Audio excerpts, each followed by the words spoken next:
അംഹ എന്നുള്ള മലയാള സിനിമ കാണാൻ വേണ്ടിയിട്ട് സ്ക്രീൻ 4 വനിത DTS X സംവിധാനമോടെയുള്ള സ്ക്രീനിൽ വന്നിരിക്കുകയാണ്. ക്രിസ്റ്റിയുടെ 4K ലേസർ പ്രൊജക്ഷൻ വിത്ത് ഡെപ്ക്യൂടെ 3D മോഡുലേറ്ററാണ് ഇവിടെ ഉള്ളത്. അംഹ ഈ സിനിമ കാണാനുണ്ടായ സാഹചര്യം എന്താണെന്ന് വെച്ച് കഴിഞ്ഞാൽ, ബുക്ക് മൈ ഷോയിൽ ഞാൻ മലയാള സിനിമകൾ ഏതൊക്കെയാണ് ഈ ആഴ്ച ഇറങ്ങുന്നതെന്ന് അറിയാൻ വേണ്ടി എടുത്ത് നോക്കിയപ്പോഴേക്കും ദിലീഷ് പോത്തൻ്റെയും ജാഫർ ഇടുക്കി ചേട്ടൻ്റെയും ഒരു പടം കണ്ട്, ഒരു പോസ്റ്റർ. ഇതെന്താ, ഇത് ഏത് പടമാണെന്ന് പറഞ്ഞ് ക്ലിക്ക് ചെയ്ത് അതിൻ്റെ ട്രെയിലർ ഉണ്ടപ്പോൾ നല്ല അടിപൊളി വിഷ്വൽസ്, കിടു ക്യാമറ വർക്കൊക്കെ, ഒരു ടെൻഷൻ ബിൽഡപ്പ് ചെയ്യുന്ന രീതിയിലുള്ള ഒരു ട്രെയിലറും. അങ്ങനെയാണ് ഈ സിനിമക്ക് പോകാമെന്നുള്ള തീരുമാനം എടുത്തത്. രാവിലത്തെ ഷോ മിസ്സായതുകൊണ്ട് തന്നെ രാവിലെ ഞാൻ മറ്റൊരു പടത്തിന് പോയതിന് ശേഷം ഉടനെ തന്നെ ഈ സിനിമയ്ക്ക് കയറുകയാണ് ഉണ്ടായത്. സിനിമ വിഷ്വലി ഭയങ്കര രസമാണ്. നവാസ് വള്ളിക്കുന്നിൽ, ദിലീഷ് പോത്തൻ, ജാഫർ ഇടുക്കി ചേട്ടൻ, അങ്ങനെ ഒരുപാട് പേര് സിനിമയിലുണ്ട്. കൊടുത്തിരിക്കുന്ന റോളുകളൊക്കെ വളരെ നീറ്റായിട്ട് ചെയ്തിട്ടുണ്ട്. തമിഴ് നടി ദിവ്യ ദർശിനി ഇതിനകത്തുണ്ട്. തന്മാത്രയിലുള്ള മീര വാസുദേവ്, ഇങ്ങനെ ഒരുപാട് പേര് ഈ സിനിമയിൽ ഉണ്ട്. മ്യൂസിക് ചെയ്തിരിക്കുന്നത് ഗോപി സുന്ദർ, സൂപ്പറായിരുന്നു, അടിപൊളി മ്യൂസിക്കായിരുന്നു. ക്യാമറ വർക്ക് ചെയ്തിരിക്കുന്ന മച്ചാൻ്റെ പേര് ഞാൻ ഒന്ന് നോക്കി വായിക്കട്ടെ, തെറ്റിച്ച് പറയണ്ടെന്ന് വെച്ചിട്ടാണ്. അനീഷ് ലാൽ അങ്ങനെ എന്തോ പേര്, അനീഷ് ലാൽ RS. കിഡുമായിട്ട് ചെയ്തിട്ടുണ്ട്. ഒന്നാമത് ഇടുക്കി, ഈ മലയോര പ്രദേശം, വയനാട്, വാഗമൺ, അവിടെയുള്ള ആ ഹൈ റേഞ്ച് പടങ്ങളുണ്ടല്ലോ, എനിക്ക് ഭയങ്കര ഇഷ്ടമാണ്. വിഷ്വലി തന്നെ ഭയങ്കര രസമായിട്ട് ഫീൽ ചെയ്യുന്ന സിനിമകളാണ് പൊതുവെ ആ ഭാഗത്തെടുത്ത് വരുമ്പോഴേക്കും. എനിക്ക് ആ പ്രകൃതി പടം എനിക്കിഷ്ടമാണ്. ഇലവിഴ പൂഞ്ചിറ ഭയങ്കര ഇഷ്ടമുള്ള പടമാണ്. ചുരുൾ എന്നുള്ളൊരു സിനിമയുണ്ട് ജാഫർ ഇടുക്കി ചേട്ടൻ്റെ, കണ്ടറില്ലെങ്കിൽ കണ്ടു നോക്ക്. നമ്മുടെ RJ ആയിട്ടുള്ള നിജില ബേബിയൊക്കെ അഭിനയിച്ചിട്ടുള്ള, എനിക്ക് ഭയങ്കര ഇഷ്ടപ്പെട്ടൊരു പടമാണ്, കിടിലൻ പടമായിരുന്നു. കണ്ടറില്ലെങ്കിൽ കണ്ടു നോക്കുക, ഐ ഹൈലി റെക്കമെൻഡ് ഇറ്റ്. അപ്പോൾ ഈ സിനിമയിലേക്ക് വരുമ്പോഴേക്കും ഞാൻ പ്രതീക്ഷിച്ച് പോയത് ഒരു ഹൊറർ എലമെൻസൊക്കെ ഉള്ള ഒരു തരം ഒരു ത്രില്ലർ പടമാണ്, സസ്പെൻസ് ത്രില്ലർ രീതിയിൽ. പക്ഷേ ഇത് അതേ അല്ലായിരുന്നു. ഫസ്റ്റ് ഹാഫ് ഭയങ്കര എൻഗേജിങ് ആയിട്ട് മുൾമുനയിൽ ഒരു രീതിയിൽ ഇങ്ങനെ കൊണ്ടുപോയിട്ട് ഇൻട്രോൾ പഞ്ചിൽ ഇങ്ങനെ നിർത്തി. അത് ഇൻട്രോൾ പഞ്ച് അങ്ങനെ വേറെ ലെവൽ ഇൻട്രോൾ പഞ്ചൊന്നുമല്ല, എന്നാലും ഒരു രീതിയിൽ നിർത്തി. സെക്കൻഡ് ഹാഫ് ആണ് എനിക്ക് അത്ര തൃപ്തികരമല്ലാതെ ഫീൽ ചെയ്തത്. സെക്കൻഡ് ഹാഫ് എനിക്ക് ആ ഒരു ഫസ്റ്റ് ഹാഫിൽ കണ്ട ഒരു എക്സൈറ്റ്മെൻറ്റ് കിട്ടാതെ പോയി എന്ന് എനിക്ക് തോന്നി. കുറച്ച് പടം ഇഴച്ചിലായിട്ട് എനിക്ക് ഫീൽ ചെയ്ത്. അത് എനിക്ക് മാത്രം ഫീലായതാവാം. എനിക്കെന്തോ ഐ ലോസ്റ്റ് ഇൻട്രസ്റ്റ് സംവെയർ. എനിക്ക് കുറച്ച് കാര്യങ്ങൾ അപ്പം തന്നെ മനസ്സിലായി, ഓക്കെ ഇതാണ് സംഭവം എന്നൊക്കെ. പിന്നെ അതിലേക്ക് അങ്ങോട്ട് എത്താത്ത പോലെ, കുറേ സമയം എടുക്കുന്ന പോലെയൊക്കെ ഒരു ഫീലിംഗ് ഉണ്ടായിരുന്നു. ഈ സിനിമ 2 മണിക്കൂർ എന്തോ ആണ് ബുക്ക് മൈ ഷോയിൽ റൺ ടൈം കാണിച്ചിരിക്കുന്നത്. പക്ഷേ എനിക്കെന്തോ അതിൽ കൂടുതലുള്ള പോലെയൊക്കെ ഫീലായി. പക്ഷേ അതൊരു മോശം പടമൊന്നുമല്ല ഞാൻ പറഞ്ഞു വരുന്നത്. ഇത് ഒരു ഡിഫറെൻ്റ് ആയിട്ടുള്ള സിനിമയാണ്. ഇതിൻ്റെ ആ ഒരു പ്രകൃതി രമണീയമായ മനോഹാരിത എൻജോയ് ചെയ്യണമെങ്കിൽ തീർച്ചയായിട്ടും തിയേറ്ററിൽ പോയി കണ്ടാലേ അതിൻ്റെ ഒരു ഭംഗി കിട്ടുള്ളൂ. പിന്നെ ഫസ്റ്റ് ഹാഫിൽ ജാഫർ ഇടുക്കി ചേട്ടനായിക്കോട്ടെ, ദിലീഷ് പോത്തനായിക്കോട്ടെ, ഇവരുടെ കോമ്പിനേഷൻ സീൻസ് ഭയങ്കര രസമായിരുന്നു. വേണ്ട, അത് പറഞ്ഞാൽ ശരിയാവില്ല. എന്തായാലും കുറച്ച് സംഭവങ്ങളുണ്ട്, അതൊക്കെ ഭയങ്കര രസമായിരുന്നു. പിന്നെ ഒരു പ്രായമായിട്ടുള്ള ഒരു ചേട്ടനുണ്ട്, കുറേ സിനിമകളൊക്കെ നമ്മൾ കണ്ടിട്ടുണ്ടാവും. പുള്ളിക്കാരൻ ഇതിനകത്തൊരു ആശ എന്ന് പറഞ്ഞ ക്യാരക്ടർ ചെയ്തിരിക്കുന്നത്. പുള്ളിക്കാരൻ്റെ ആക്ടിങ് ഭയങ്കര കൺവിൻസിങ് ആയിട്ട് ഫീൽ ചെയ്തു. പക്ഷേ ഞാൻ പറയില്ല, ഇത് somewhere this movie lost it's grip, അങ്ങനൊരു ഫീലിംഗ് എനിക്ക് ഉണ്ടായത്. പിന്നെ ഇതിനകത്തൊരു പുതിയ കുട്ടി അഭിനയിച്ചിട്ടുണ്ട്, ഒരു ബേബി നിഹാരിക. എൻ്റെ ഞാൻ കണ്ട ഷോയ്ക്ക് ആ കുട്ടി ഉണ്ടായിരുന്നു. ഒരു ഭയങ്കര ക്യൂട്ടായിട്ടുള്ള വെച്ചിട്ടുണ്ട്. അയ്യോ, കണ്ടു കഴിഞ്ഞാൽ നമുക്കിങ്ങനെ ഒരു പാവക്കുട്ടി പോലെ തോന്നും.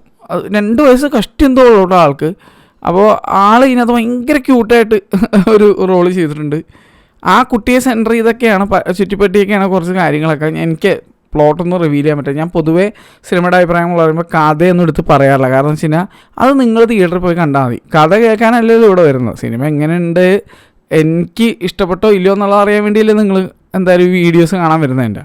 അപ്പോൾ എൻ്റെ അഭിപ്രായം എന്താണ് സിനിമയെ പറ്റി അത് മാത്രമേ ഞാൻ പറയാറുള്ളൂ. അല്ലാതെ കഥ വിവരിക്കുകയോ അങ്ങനത്തെ പരിപാടികളോ അല്ലെങ്കിൽ ഒരു പ്രോപ്പർ റിവ്യൂ രീതിയിലല്ലോ ഞാൻ ഒരിക്കലും വീഡിയോ ചെയ്യുന്നത്.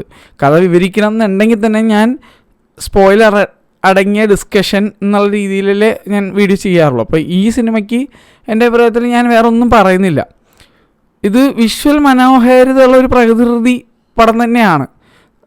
പക്ഷേ ഞാൻ പറയില്ലേ, second half was not that great in my opinion.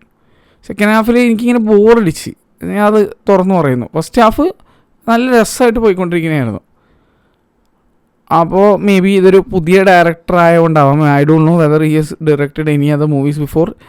പക്ഷേ നല്ല ഒരു ക്രൂ പുള്ളിക്ക് കിട്ടിയിട്ടുണ്ട്.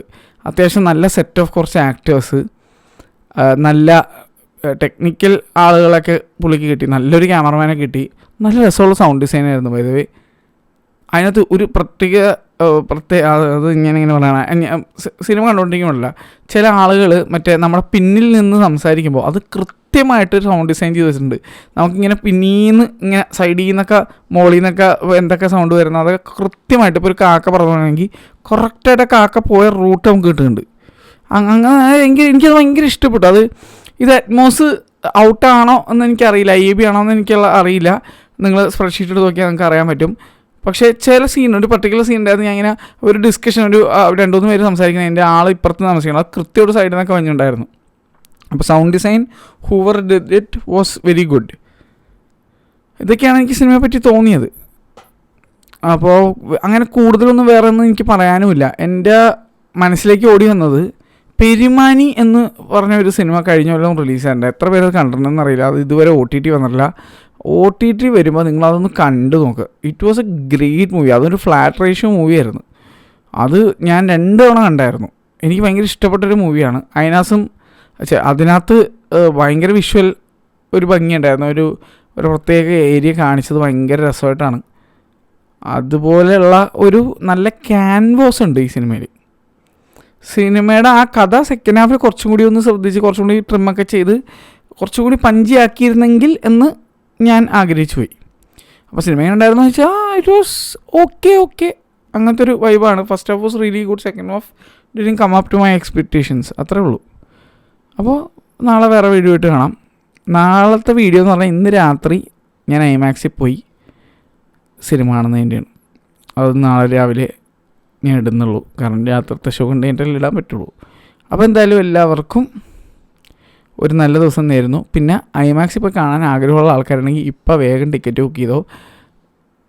250 രൂപ ഫ്ലാറ്റ് ഡിസ്കൗണ്ട് വൗച്ചറുണ്ട്. അപ്പോൾ 137 രൂപയ്ക്ക് നിങ്ങൾക്ക് ഐമാക്സ് വിത്ത് ലേസറിൽ കൊച്ചിയിൽ സിനിമ കാണാൻ പറ്റും. ആ സിനിമയെ പറ്റി അത്യാവശ്യം നല്ല അഭിപ്രായങ്ങളൊക്കെ നോർത്ത് ഇന്ത്യയിൽ നിന്ന് വരുന്നുണ്ട്. പക്ഷേ ഞാനത് വിശ്വസിക്കില്ല. ഞാൻ സ്വയം കണ്ടിട്ടേ ഞാൻ അഭിപ്രായം എടുക്കുന്നുള്ളൂ. എന്തായാലും കണ്ടിട്ട് ഞാൻ അഭിപ്രായം നാളെ ഇട്ടേക്കാം. Twilight of the warriors world എന്ന് പറഞ്ഞൊരു പടം വന്നിട്ടുണ്ടായിരുന്നു. അത് കഴിഞ്ഞ കൊല്ലം ഡീറ്റലി ഇറങ്ങിയതാണ്. അപ്പോൾ എബിൻ, നമ്മുടെ റീലോ മീഡിയയിലെ എബിൻ എന്നോട് എന്തായാലും കണ്ടു നോക്കണമെന്ന് പറഞ്ഞിട്ട് ഞാൻ അന്നേ കണ്ടു പോയി. പിന്നീടാണ് അത് ഇന്ത്യയിലേക്ക് വീണ്ടും റിലീസിന് വരുന്നു എന്നൊക്കെ പറഞ്ഞിട്ടുണ്ട്. ഇന്നപ്പോൾ റിലീസ് ചെയ്തിട്ടുണ്ട്. അപ്പോൾ നിങ്ങൾ കണ്ടിട്ടില്ലെങ്കിൽ കണ്ടു നോക്കുക, കിടിലൻ പടമാണ്. അത് തിയേറ്ററിൽ കാണാൻ ഭയങ്കര രസമായിരിക്കും. ഞാൻ TV യിലാണ് കണ്ടത്. ഡീറ്റെയിൽ റിലീസ് വന്നപ്പോഴേക്കും ഡീറ്റെയിലി അവൈലബിൾ ആണ്. പക്ഷേ എൻ്റെ അഭിപ്രായത്തിൽ അത് തിയേറ്ററിൽ കണ്ടാൽ ഭയങ്കര നല്ല എക്സ്പീരിയൻസ് ആയിരിക്കും കേട്ടോ. അതും കൂടി ഞാൻ ഇതിനകത്ത് ആഡ് ചെയ്യുന്നു, അത്രേ ഉള്ളൂ. ബൈ.